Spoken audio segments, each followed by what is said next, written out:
sendiri Ustaz yang bisa mengunjungi Masjid Raya Baitur Rahman. Nah, sebelum saya mengajak Ustaz untuk berkeliling-keliling di seputaran Masjid Raya Baitur Rahman, melihat bagaimana kemegahan dan panorama keindahan Masjid Raya Baitur Rahman yang begitu kokoh, kita terlebih dahulu saya akan menjelaskan sedikit tentang sejarah Masjid Raya Baitur Rahman. Nah, Masjid Raya Baitur Rahman menjadi saksi sejarah perjalanan panjang khususnya Provinsi Aceh dan kerajaan-kerajaan yang ada di Aceh.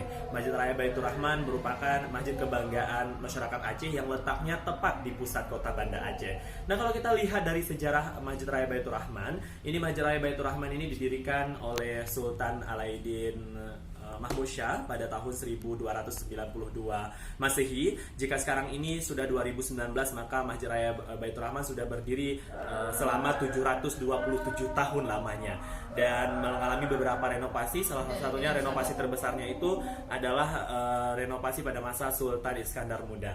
Dan kalau kita lihat, Masjid Raya Baitur Rahman ini merupakan simbol daripada religius, kemudian juga perjuangan dan rasa nasionalisme rakyat Aceh. Dan selain menjadi pusat ataupun selain menjadi tempat ibadah, Masjid Raya Baitur Rahman juga sebagai pusat pendidikan pada masa itu, baik pendidikan agama, kemudian ilmu politik, kewarganegaraan, dan lain-lain sebagainya.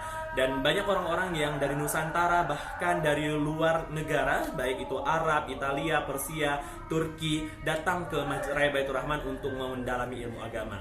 Kemudian kita juga melihat sejarah panjang Masjid Raya Baitur Rahman. Ini terjadi pada tahun 1872 Masehi. Ini Masjid Raya Baitur Rahman pada saat itu menjadi benteng pertahanan utama dari masyarakat Aceh pada saat perang melawan Belanda pada masa itu.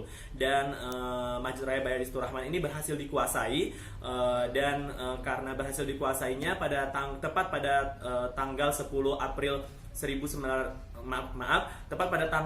April 1873 Masehi tersebut, salah satu kapten daripada orang Belanda, khususnya orang Belanda, membakar hangus Masjid Raya ini. Dan tepat pada hari itu juga salah satu Mayor Jenderal Kohler selaku pimpinan daripada pasukan Belanda tersebut berhasil ditembak tepat pada dahinya oleh Imam Lombata di sebelah depan kiri Masjid Raya ini. Dan untuk mengenang aksi heroik tersebut, maka dibangunlah salah satu monumen Kohler tepat di depan sebelah kiri Masjid Raya ini.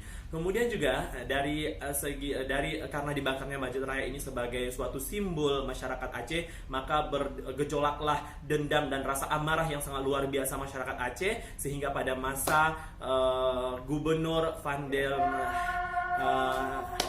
Handler itu dibangun kembali Masjid Raya Baitur Rahman setelah dibakarnya. Itu tepat kemudian dibangun kembali dan diresmikan kembali Masjid Raya setelah dibakar tersebut itu di tanggal 9